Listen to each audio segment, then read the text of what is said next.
Syrian forces entered parts of a strategic rebel-held town on Monday as Turkey said it would keep hitting President Bashar al-Assad's troops after ramping up operations in its biggest intervention yet into the Syrian civil war. Turkey and Russia, which have come closer than ever to direct confrontation in Syria in recent days, traded threats over airspace after Turkish forces shot down 2 Syrian government warplanes and struck a military airport. 1 million people have been displaced in Syria's Idlib region since December near Turkey's southern border, causing what the United Nations says may be the worst humanitarian crisis in 9 years of war. Turkish President Recep Tayyip Erdogan said he hopes to reach a deal on a ceasefire in Syria's northwest when he meets his Russian counterpart Vladimir Putin later in the week. I will go to Moscow on Thursday to discuss the developments in Syria, Erdogan told members of his party in the capital, Ankara. I hope that Putin will take the necessary measures there, such as a ceasefire, and that we will find a solution to this affair, Erdogan said in the televised speech on Monday. More. A Syrian state television correspondent in Saraqeb said the army was combing the town after the retreat of Turkey-backed rebels. Rebel sources said clashes were continuing in western parts of the town. The Syrian Observatory for Human Rights Monitor Group said rebels were trying to regain control. Saraqeb has already changed hands twice in less than a month, reflecting its importance as a gateway to the government-controlled northern city of Aleppo and to rebel-held Idlib city to the west. Rebels said Turkish drones had been striking Syrian army positions on the Saraqeb front line, hitting at least 2 rocket launchers. Turkey, which has backed rebels fighting al-Assad for much of Syria's 9-year civil war, stepped up its intervention in response to the killing of 34 Turkish soldiers in Idlib last week, the deadliest strike against the Turkish army in decades.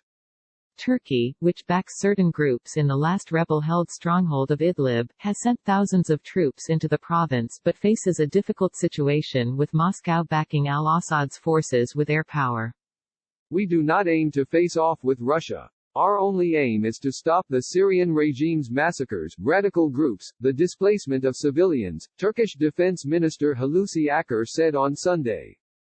Turkish forces had so far destroyed 8 helicopters, scores of tanks, and 5 air defense systems, Akar said on Monday. Russia, for its part, said it could not guarantee the safety of Turkish aircraft over Syria, and Damascus said it was closing Syrian airspace over the Idlib region. Also on Monday, the Kremlin said cooperation with Turkey on Syria is a top priority, confirming the meeting between Erdogan and Putin scheduled for March 5.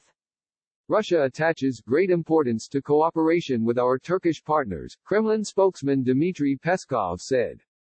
Earlier, TASS news agency quoted Putin as saying his country does not plan to go to war with anyone, but wants to dissuade other countries from engaging in conflict with Moscow. Despite backing opposing sides in Syria's war, Turkey and Russia have coordinated closely in the past.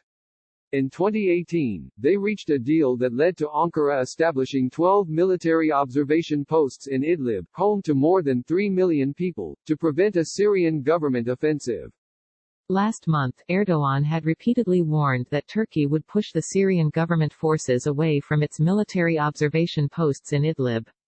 The confrontation between Syria and NATO member Turkey has prompted worries over a wider conflict and a refugee crisis in Europe similar to 2015, when more than 1 million people fled to Europe in what became the continent's worst refugee crisis since World War II. Turkey already hosts more than 3.6 million Syrian refugees and says it cannot absorb any more. Refugee numbers have already surged along the European frontier after Erdogan, seeking to pressure the EU over Syria, said last week the country had opened the doors to Europe. The EU should keep its promises, Erdogan said, referring to a 2016 deal with Brussels to stop the flow of refugees in exchange for billions of euros in financial aid. Greece said on Sunday it has blocked nearly 10,000 Syrian refugees at its border with Turkey. Some 13,000 refugees have amassed at the Turkey-Greece border, including families with young children who spent the night in the cold, the International Organization for Migration said.